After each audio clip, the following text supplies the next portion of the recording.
Hey, what's going on, folks? It's Mike here, and today I'm going to be giving you a lesson from my Vim course on integrating debuggers with Vim. So if you didn't know, Vim already has an integrated debugger to improve the experience. If you weren't aware of this or have just been using GDB in another terminal, no problem, but I'm going to show you how we can combine the two tools. So full disclosure, I am grabbing a lesson from my Vim text editor for beginners course, and if you need to learn some debugging, you've got some debugging there. But with that said, let's go ahead and get into the meat of this course here and look at some debugging options here. Now, first and foremost, what I'm going to go ahead and do here is show you what version of Vim I have here. I have version 9.1. Let's see if there's a nicer readout here, and there is. And I believe a version Vim 8 or 8.1 or something, so an older version. Most of you who are installing new versions of Ubuntu or just installing Vim are going to have this built-in debugger.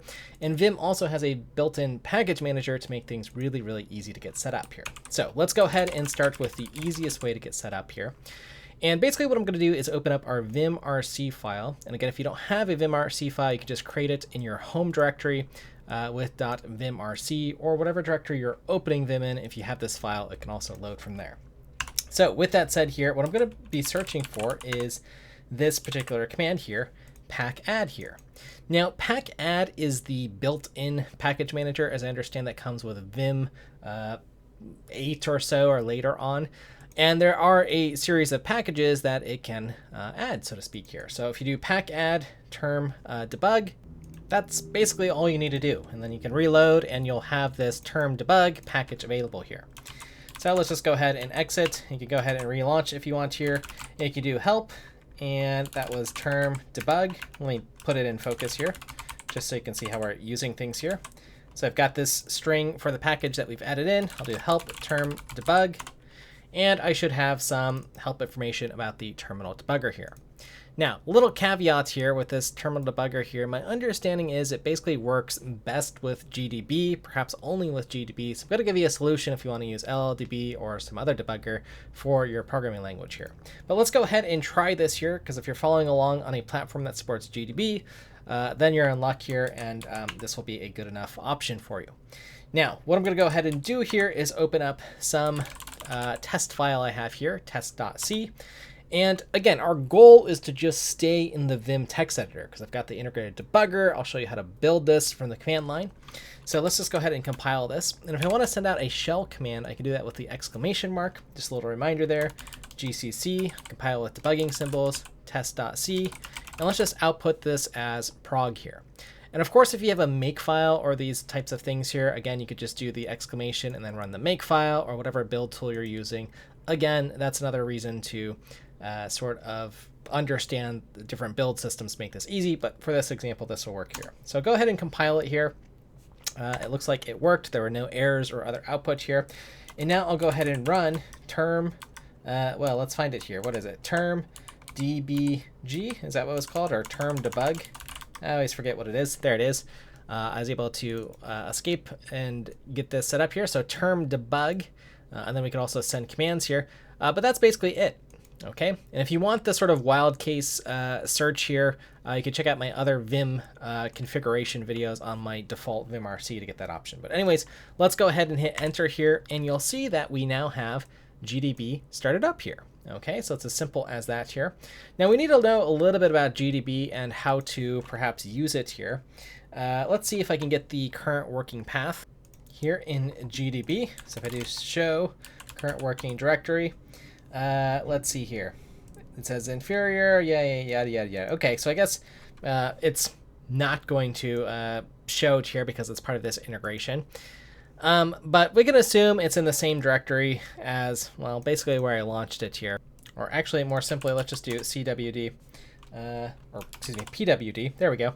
So now I am in this home directory. And the reason I am doing this, or wanting to stay or check where the directory is, home/Mike is where I have this test.c file.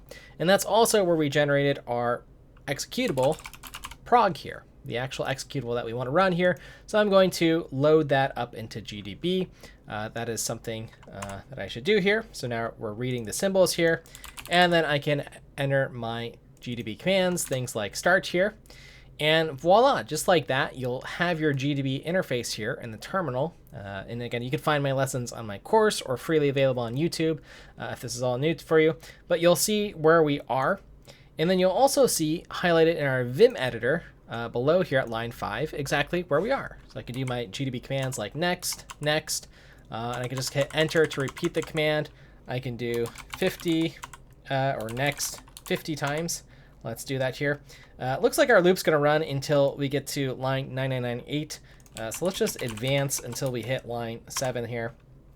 And we are at the printf command. I'll hit next. And you'll see I get my output here in a nice window here, so it's not cluttering up my GDB commands. And that's quite nice here. And if you want, you can still jump into like the text user interface. It's a little bit redundant here, but again, there's really no purpose in doing that because I have the output. I have my Vim code here, which I can see. So again, no real reason to do that. And you can just run TUI disable, as I've done here, if you want to get out of that window, or TUI enable if you want to go back in. So you could toggle that. But again, as I said, it's a little bit redundant here.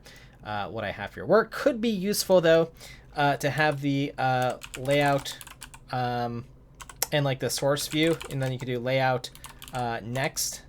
For instance, if you want to see the registers if you're debugging.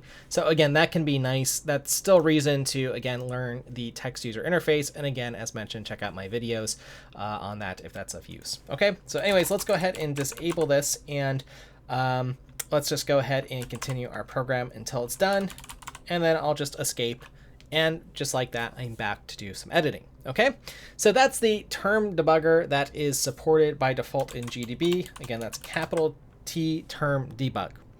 Now, what if you're on a Mac or maybe you're not happy with that system? Are there other plugins available? So that's the next thing that I want to go ahead and show you. I'm going to show you this plugin here, Termdbg.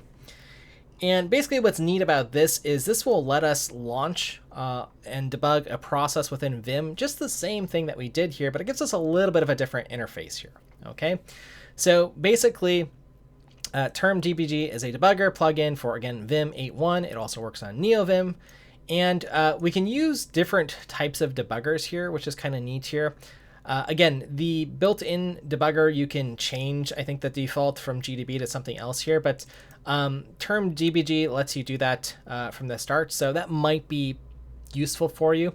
And if you don't know how to use GDB at all, Termdbg, this plugin that we're going to install, has some built-in commands for you, so you can just remember capital T next, capital T step, and you could map these to commands like F1 and F2 and so on, if you find that's useful. 99% of folks are probably going to want to be able to set breakpoints and jump over commands, but you can still use the regular GDB stuff. So anyways, let's go ahead and show you how to install this. So what I'm going to go ahead and do here is just open up my vimrc file again. And I don't want both of these. I mean, I guess I can have both of them. It doesn't really matter.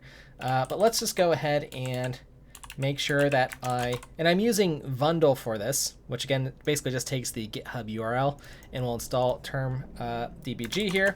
Go ahead and save my file. Let's do plugin install.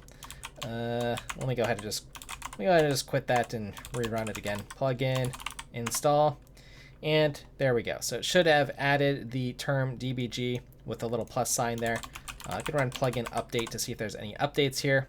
And looks like, again, it's up to date here. Okay, so we're going to repeat the same experiment with our test C file, but this time using Termdbg. So let me see if I get this right here. So Termdbg. So that's the plugin we installed, and then that's the built-in one. You can have both side by side. It doesn't matter too much. But for this one, if I hit enter, it's going to give me this error here and show me the usage that says, hey, I need to pass in the debugger that I want to use. So GDB here. The file that I'm debugging here, so prog, P-R-O-G, that's the executable file. And it gives us a nice little example here. And this example that it's showing is for Python, for instance. So if you're debugging with Python, you'll have a little command there that you could use here. So let's go ahead and try that again. Termdbg, I'll use GDB, and prog is the file that I want to use. And again, it's in this directory, or otherwise you could pass in the path wherever it might be. Okay, so let's go ahead and hit enter on that. we get the window up here. And this has a little bit of a different setup here, in that it just gives us the one window here. But again, I can do start, and again, I can just run my normal GDB commands, things like next, next, or if you prefer, let me go ahead and move down back to my Vim window here. I could do T next, and I'll just tab to autocomplete that. And I can just use the vim command if you prefer that here. Okay, so whichever way you want to work, that is fine here. I can also go into the text user interface mode. Again, it's a little bit redundant to have both of these here. So, you know, that's not really as necessary. So let's do TUI, disable, and there we go. Next, next. It looks like that TUI mode kind of messed things up a little bit here. But anyways, I like this plugin if you want to launch different debuggers. So if you wanted to use LLDB or something, or if we're doing Python, it looks like this one integrates nicely. And it's also got, you know, if you're just getting started here, commands like tnext, tstep, and breakpoint, and so on here. Okay, so you can also use those here. Let's go ahead and set a breakpoint. Let's do BR at 7. Just to see where that breakpoint is. Again, you can use info.br to see where the different breakpoints are. Again, just so you have a visual indicator of that. Okay, so overall, another really, really nice plugin. You've got at least 2 options here for using a debugger within Vim. We refreshed a little bit on our shell commands, again with an exclamation mark. So if you wanted to run make or something like this for that file, if you have a make file in that directory, that's another really nice way to build. And then in GDB, let's go ahead and go here. Again, we can always reload that executable if we needed to, and then continue debugging. So there you go. So that removes a little bit of friction there. Now, the one other thing that I will mention here, let's do the same experiment where we advance to our little printf line. And if I do next here, we are getting the output. This isn't as much of an issue here in this window, but that might be an advantage of the other debugger. You can always use TTY to redirect your output. Again, I have a bunch of videos on that in my course you can check out, or you can look up that command here to redirect the output to another window. And that might be a reason to, you know, open up another terminal and redirect any output into this window so it doesn't clutter up your space here. Okay.